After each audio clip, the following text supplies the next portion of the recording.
मुरारी अपनी बड़ी सी हवेली के चौबारे में कुर्सी पर बैठा हुआ था। उसके सामने गांव वालों की लंबी कतार लगी थी। मुरारी सबको पैसे उधार दे रहा था। यह लो भाई, सबको पैसे मिलेंगे, आओ आओ, एक एक करके ले जाओ। यह मुरारी सबको उधार देगा। मुरारी सबको पैसे उधार दे रहा था, तभी उसके सामने मंगल सिंह खड़ा था। मुरारी मंगल सिंह को अभी पैसे दे ही रहा था कि तभी उसके मुंह पर किसी ने एक बाल्टी पानी भर के डाल दिया। दरअसल मुरारी खेत में बने चबूतरे पर सो रहा था और सपना देख रहा था। पानी उसके मुंह पर पड़ते ही उसकी आंख खुली। उसने सामने देखा तो मंगल सिंह खड़ा था। मंगल सिंह उसे घूर के देखते हुए बोला, क्यों रे कामचोर, तुझे मैंने यहाँ खेतों की रखवाली करने को भेजा था या सोने के लिए? मुरारी बोला, अरे मालिक, क्या आप भी? मैं इतना अच्छा सपना देख रहा था। हाय, सपने में इतना अमीर हो गया था कि सब गांव वालों को उधार दे दिए, और आखिर में कौन खड़ा था पता है? आप, साक्षात आप मेरे सामने हाथ फैलाकर खड़े थे। मैं आपके हाथ में रुपए रखने ही वाला था कि तभी आपने मेरे मुंह पर पानी डाल दिया। अरे नालायक, मेरे इतने बुरे दिन नहीं आए हैं कि मुझे तुझ जैसे कामचोर और आलसी इंसान से पैसे उधार लेने पड़े। अरे तू क्या मुझे उधार देगा? तूने तो मेरी सारी फसल खराब कर दी। देख जरा, अपने आसपास पंछियों का झुंड आकर आधे से ज्यादा फसल साफ कर गया है, और तू यहाँ आराम से सो रहा है। मुरारी बोला, अब जाने भी दीजिए सरकार। बेचारे पंछी इतनी दूर से मेहनत करके यहाँ उड़ते हुए आते हैं। थोड़ा कुछ खा लिया उन्होंने तो क्या बिगड़ गया? मंगल सिंह बोला, अरे कामचोर, एक तो गलती करता है, ऊपर से उस गलती को सही साबित करने पर तुला हुआ है। अरे तुझसे तो वह अच्छे हैं, अपना पेट पालने के लिए मेहनत तो करते हैं। हाँ, तेरा कुछ नहीं हो सकता। मुझे ही समझना चाहिए था। तुझे काम देने से पहले पूरे गांव में तेरे आलसीपन के किस्से मशहूर हैं, लेकिन मैं ही एक मूर्ख था जो तुझे इतना ज़रूरी काम सौंप दिया। जा, निकल जा यहाँ से। मुझे तुझसे कोई काम नहीं कराना, मैं किसी और को रख लूँगा। मुरारी बोला, जी ठीक है मालिक, मेरी मजदूरी तो दे दीजिए, 100 रुपये। अरे, तुझे शर्म नहीं आती पैसे मांगते हुए? अरे मेरा इतना नुकसान कर दिया और पैसे मांग रहा है? निकल जा, अभी के अभी, नहीं तो 100 जूते मारूंगा। मंगल सिंह ने अपना जूता निकाला। यह देख मुरारी भाग गया। रास्ते में उसे उसका दोस्त बिरजू मिला। अरे मुरारी, भागते हुए कहाँ जा रहे हो? अरे वो मंगल सिंह भी पगला गया है, मुझे जूते से मारने चला था। अरे लेकिन हुआ क्या? अरे कुछ नहीं, मेरी ज़रा सी आंख लग गई और मैं सपना देख रहा था। तभी पंछियों ने आकर थोड़ी सी फसल खा ली। बस इतनी सी बात से गुस्सा हो गया और मुझे काम से निकाल दिया, और मुझे जूते मारने वाला था। बोलो। बिरजू बोला, अरे क्या बोलो, इतनी मिन्नतें करने के बाद तो मालिक तुझे काम पर रखने को तैयार हुए थे, और तुमने वहाँ भी काम चोरी कर दी। अब क्या करोगी? मुरारी बोला, अब क्या देखता हूँ। मुरारी घर गया। घर में उसकी पत्नी फुलवा ने कहा, आ गए, चलो दो आज के दिन की मजदूरी के पैसे। मुरारी बोला, वो पैसे नहीं है मेरे पास। क्यों, कहाँ खर्च कर दिए? अरे खर्च नहीं किए, वो तो उस कंजूस मंगल सिंह ने मुझे पैसे ही नहीं दिए और उल्टा मुझे जूता दिखाकर भगा दिया। अरे क्यों झूठ बोल रहे हो? सच सच बताओ, क्या बात है? तुमने ही कुछ किया होगा, मैं नहीं जानती क्या कि तुम कितने आलसी हो? मुरारी सारी बात फुलवा को सच सच बता देता है। फुलवा अपना सर पकड़कर बैठ गई। हे भगवान, किस आलसी काम चोर से पाला पड़ा है मेरा। किसी काम का नहीं है निकम्मा। अरे क्या ज़रूरत थी काम के समय सोने की? ध्यान से काम नहीं कर सकते थे? ये नौकरी भी गई, अब क्या कमाओगे और क्या खाओगे? घर में अनाज का एक दाना नहीं है और तुम्हारी काम चोरी वाह वाही तो पूरे गांव में होती है। तुम्हें तो कोई 1 रुपया भी उधार न दे। अब मुझे तुम्हारे साथ एक पल भी नहीं रहना। मैं जा रही हूँ अपने मायके। और हाँ, मेरे पीछे पीछे वहाँ मत आना। जितनी बेइज्जती हुई है उतनी काफ़ी है। मेरे मायके में एक कदम भी रखा तो टांगे तोड़कर हाथ में दे दूंगी। हाँ, कामचोर कहीं का। फुलवा मुरारी को खरी खोटी सुनाकर अपने मायके चली गई। मुरारी को बहुत भूख लग रही थी और घर में खाने के लिए कुछ नहीं था।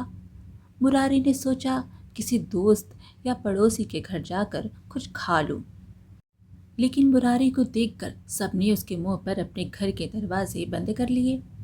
मुरारी बेचारा चलते चलते गांव से बाहर आ गया और एक गुफा तक पहुंच गया। उसने देखा कि गुफा के अंदर एक संत महात्मा ध्यान में बैठे हैं। मुरारी ने देखा कि उनके पास एक फलों से भरी एक टोकरी रखी है। फिर मुरारी सोचने लगा, अरे वाह, इतने सारे फल। मुझे भूख तो बहुत लगी है और महात्मा जी भी ध्यान में लीन हैं। एक काम करता हूँ, कुछ फल खा लेता हूँ। वैसे भी महात्मा जी अकेले थोड़ी इतने फल खाएंगे। चलो, अभी का इंतज़ाम तो हो गया। मुरारी ने दबे पांव महात्मा जी के पास आकर बैठ गया और फल खाने लगा। कुछ देर के बाद उसका पेट भर गया और उसने बड़ी ढकार ली। उस आवाज़ से महात्मा का ध्यान भंग हो गया। उन्होंने आंखें खोली और कहने लगे, कौन हो तुम और मेरी टोकरी से फल क्यों खाए तुमने? मुरारी ने कहा, बाबा, मैं गरीब असहाय मनुष्य हूँ। मेरा इस दुनिया में कोई नहीं है। एक पत्नी थी जो मुझे छोड़कर चली गई। गांव में भी मुझे कोई अपना नहीं मानता। भटकता हुआ मैं यहाँ तक आ पहुँचा। बहुत दिनों से भूखा हूँ, इसीलिए फल खा लिया। अच्छा, फिर महात्मा जी ने मुरारी के सर पर हाथ रखा। अपनी योग माया से उन्हें मुरारी के बारे में सब सच पता चल गया। मूर्ख मनुष्य, एक तपस्वी से असत्य बोलता है। तू खुद एक कामचोर और आलसी व्यक्ति है, इसलिए तुझे कोई अपना नहीं मानता। तेरी पत्नी भी तेरे इसी आलस से परेशान होकर तुझे छोड़कर चली गई है। अरे वाह बाबा, आपको तो सब सच पता चल गया। तू मेरी योग विद्या नहीं जानता। मैं सिर्फ किसी के सर पर हाथ रख दूं तो उसकी सारी कुंडली निकाल सकता हूँ। तू एक निहायती आलसी व्यक्ति है। तेरे इसी आलस की वजह से कहीं एक जगह पर तू काम के लिए नहीं टिक सकता। जहाँ भी काम करने जाता है, काम चोरी करता है और दूसरों का नुकसान करता है, और तुझे इस बात की ज़रा भी शर्म नहीं आती। मुरारी कहने लगा, हे मुनिवर, आप ही बताइए मैं क्या करूं? महात्मा ने कहा, अपने हाथ आगे करो। मैं तुम्हें ऐसी शक्ति दे दूंगा कि तुम लगातार 12 घंटे तक खड़े रहकर काम कर सकोगे। अपने हाथ आगे बढ़ाओ। मुरारी बोला, लेकिन बाबा, इतना काम, इतनी मेहनत करने की ज़रूरत क्या है? इंसान को जीने के लिए लगता ही क्या है? 2 वक्त की रोटी, उतना मिल जाए काफ़ी है 2 वक्त पेट भरने के लिए। इतना काम मुझसे तो नहीं होगा। पूरा दिन काम में गंवा देना मुझे तो सही नहीं लगता। फिर महात्मा जी मुरारी को मेहनत करने का महत्व समझाने लगे, लेकिन वो मान ही नहीं रहा था। अच्छा मुनिवर, आप बताइए, आप रोटी कमाने के लिए क्या करते हैं? मैं अपने कमाने के लिए कुछ नहीं करता मूर्ख। मैं तो ज़्यादातर समय ध्यान में लीन रहता हूँ। ईश्वर के समीप जाने के लिए तपस्या करता हूँ। जब भी मैं ध्यान और तपस्या में होता हूँ मुझे भूख नहीं लगती, लेकिन इस शरीर को चलाने के लिए अन्न ग्रहण करना आवश्यक है, इसलिए मैं भिक्षा मांगता हूँ। लोग मुझे फल और भोजन भिक्षा में देते हैं, वही खाकर इस नश्वर देह को भरण पोषण करता हूँ। मुरारी भिक्षा वाली बात सुनकर खुश होते हुए बोला, अरे वाह, यह भी अच्छा है। महात्मा जी बोले, तुम्हारा कुछ नहीं हो सकता। मेरे इतने समझाने के बाद भी तुम्हें मेहनत का महत्व समझ नहीं आया। तुम जाओ, मेरे ध्यान का समय हो गया है। और फिर महात्मा जी अपनी आंखें बंद करके ध्यान में लीन हो गए। मुरारी के दिमाग में एक तरकीब आई। उसने आसपास देखा, वहां पर महात्मा जी के वस्त्र रखे हुए थे। मुरारी ने वो वस्त्र उठाए और गुफा के अंदर आ गया। फिर नकली दाढ़ी मूछ लगाकर अपने गांव आ गया। किसी ने उसे नहीं पहचाना। मुरारी एक घर के सामने जाकर अलख निरंजन भिक्षाम देही, माता भिक्षा दो, फल भोजन मिष्ठान जो कुछ भी हो दे दो माता, ईश्वर तुम्हारा भला करेगा। मुरारी की मीठी वाणी सुनकर सबको लगा कि वह सच में कोई साधु बाबा है। तुरंत उस घर की औरत उसे पेट भर भोजन कराती है और उसका आशीर्वाद लेती है। कुछ दिन बीत गए, लेकिन किसी को भी अभी तक तनिक भी भनक नहीं थी कि वह मुरारी ही है। साधु के भेष में दिन भर एक बड़े पेड़ के नीचे आंख बंद करके बैठा हुआ रहता था। गांव वालों को लगता कि साधु महाराज ध्यान कर रहे हैं और भूख लगने के बाद भिक्षा मांगने जाता। रात को जब सारे गांव वाले सो जाते, तब चुपके से अपने घर में जाकर सो जाता। एक रात को सब सो गए और मुरारी अपने घर जाने लगा। तभी गांव के ही शंभू ने उसे देख लिया और उसका पीछा किया। मुरारी घर में गया और खुद से कहने लगा, अरे वाह, चलो अब तो सब उतारने का समय आ गया है। महात्मा जी की जय हो। महात्मा जी, आपको देखकर ही मुझे यह विचार आया था। आज तो दोनों समय कितना मस्त खाना मिला मुझे। इतना अच्छा खाना तो मेरी पत्नी भी नहीं बनाती थी। चलो अब सो जाता हूँ। सुबह फिर से पेड़ के नीचे जाकर बैठना है। मुरारी, तेरी तो निकल पड़ी। गांव में किसी ने तुझे नहीं पहचाना है। अब तो तू रोज ऐसे ही फोकट में बिना कुछ मेहनत किए खा पी सकता है। मुरारी की यह सारी बातें शंभू खिड़की से देख रहा था। उसने मुरारी को नकली दाढ़ी मूछ निकालते हुए भी देखा। अगले दिन जब मुरारी भिक्षा मांगने के लिए निकला, तब शंभू ने सब गांव वालों को बुलाया और उसकी दाढ़ी मूछ निकाल दी। दाढ़ी मूछ निकलने के बाद मुरारी का असली चेहरा देखकर सब गांव वाले गुस्सा हो गए और उसे मारने लगे। सभी ने मुरारी की बहुत पिटाई की। तभी उसकी पत्नी फुलवा भी वहां पहुंच गई और महात्मा जी भी वहां आ गए।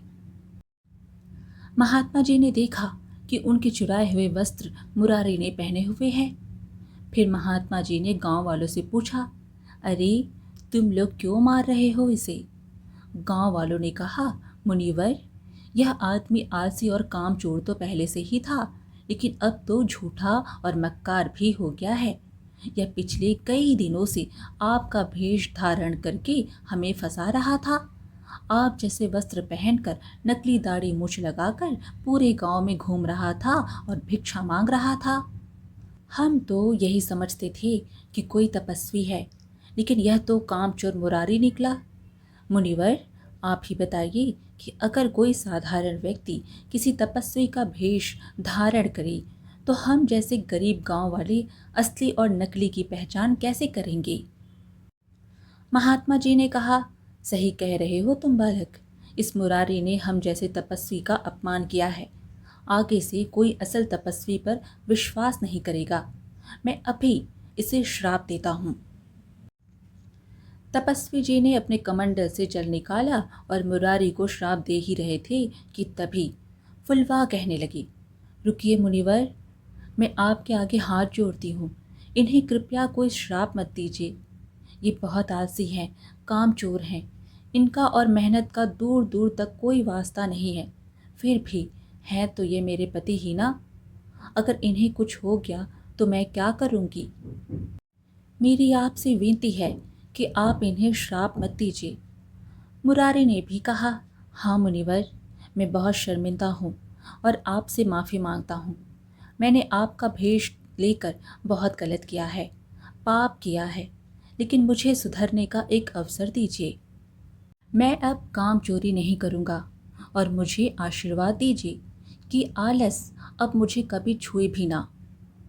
फुलवा की विनती सुनकर महात्मा जी रुक गए। उन्होंने मुरारी को क्षमा कर दिया। फिर मुरारी को एक अवसर देने के लिए उन्होंने मंगल सिंह से विनती की कि मुरारी को फिर से काम पर रख ले। महात्मा जी के आशीर्वाद से मुरारी दिल लगाकर काम करने लगा। मंगल सिंह भी उसके काम से खुश था। आज पूरे 1 साल की मेहनत के बाद मुरारी अच्छे खासे पैसे कमाने लगा। उसने अपना खुद का नया घर बनवा लिया और फुलवा के लिए नए गहने भी खरीद लिए। आखिरकार फुलवा के आलसी पति को मेहनत का महत्व समझ आ ही गया। आज की कहानी यहीं पर समाप्त हुई। फिर मिलेंगे एक और कहानी के साथ। कहानी पसंद आए तो लाइक शेयर ज़रूर करें और चैनल को सब्सक्राइब करना बिल्कुल ना भूलें। धन्यवाद।